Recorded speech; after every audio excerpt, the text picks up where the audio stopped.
আল্লাহ তুমি আমার গুনাহগার উম্মতকে বাঁচাও। এই দুনিয়ার বুকে রব্বুল আলামিন সব নবীকে একটা করে দাওয়া মুস্তাজাবা দিয়েছেন, মানে যে দোয়া করলে কবুল হয়ে যায় সাথে সাথেই। দুনিয়ার সব নবীরা ওই দোয়াটা দুনিয়ায় করে ফেলেছে। বিশ্বনবী বলবেন, আল্লাহ ওই স্পেশাল দোয়াটা দুনিয়াতে করি নাই, আজকে আমি তোমার দরবারে দাঁড়িয়ে কিয়ামতের দিন ওই দোয়াটা করছি। আল্লাহ আমার যে উম্মতের হৃদয়ে যাররা পরিমাণ ঈমান আছে, আমার একটা উম্মতকেও তুমি জাহান্নামে ঢুকাতে পারবা না।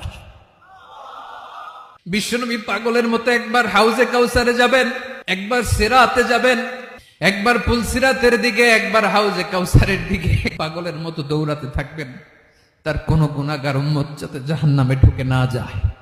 উম্মতি বিশ্বনবী আমার জন্য কাঁদবেন, আপনার জন্য কাঁদবেন, আমাদের জন্য সেদিন কেঁদে কেঁদে জাহান্নামের দরজায় দাঁড়িয়ে আমাদেরকে টেনে টেনে জান্নাতে ঢুকাবেন।